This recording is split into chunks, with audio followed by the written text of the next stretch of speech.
Is there a right player to take at number 3, in your opinion?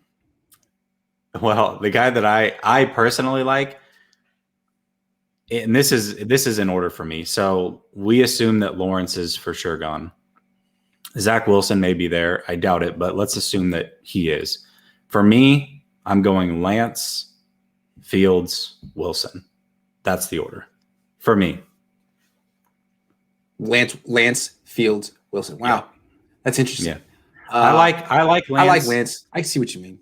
And the reason that I like Lance is the reason that I like those 3 is that they can all improvise. We just talked about why we should like a quarterback that can improvise. It's true. But the fact that we have Jimmy on this roster and he really could sit a full year if he needs to, I like that. And we just talked about Fields being tough and getting injured. Well, if you're building a quarterback in the way that they look, Lance is pretty much it. I mean, he's physically more gifted than any of these guys from a build standpoint. So he could take those hits. It is true. And, unlike Justin Fields, he's elusive in the open field. Fields is fast. Lance is more fast. Elusive, very fast. Lance is more elusive, and he never turned the ball over in college. Right. Fields, dude, you watch that Indiana game, it'll be like times just like, dude, just take the sack. But no, off his back, he'll throw the ball up for an interception. It's like, oh my God. At least Trey Lance doesn't have moments where you're like, dude, your decision making is terrible. Mm-hmm. He may not see an open guy. He does that frequently. He does. I don't even know if they give him progressions. I don't know. They hardly let him throw. They let him throw like 15 times a game. So he's got some learning to do, but at the same time, like he seems like a solid decision maker, an excellent athlete, and a guy who should have had more experience and kind of he's interesting. But look, I'm gonna go a different direction. Everyone's saying you got to take a quarterback, and how do you trade up for a non-quarterback? Well, to me, Kyle Pitts, the more I think about him, the more I feel like he's generational. And you could say like, he's not a tight end, he's a wide receiver. Great, fine.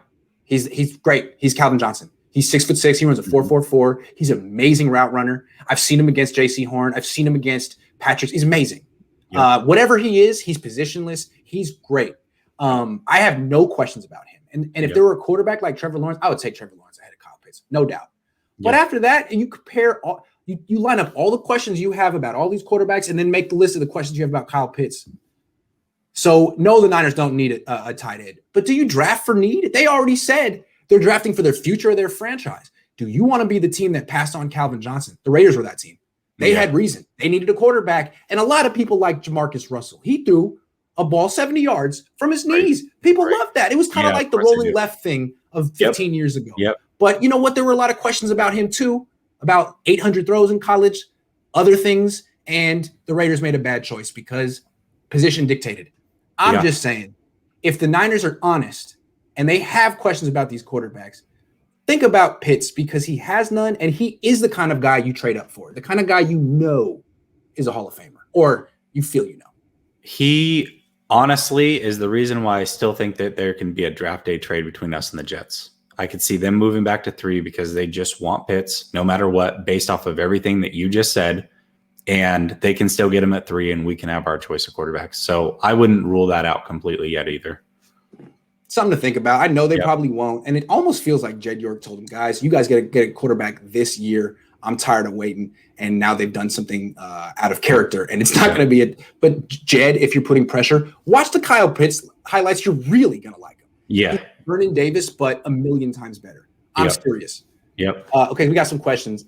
Titus says, I hope the Niners learn from Brady. Find out how much the prospect loves football, prioritize that and cerebral qualities, especially processing speed.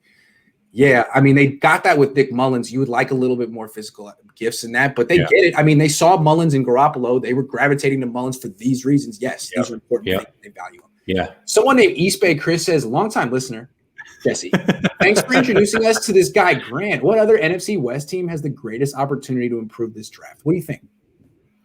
Sorry, I can't believe East Bay Chris just paid $5 to do anything. I know he would. What other NFC West team has the greatest opportunity to improve in this draft?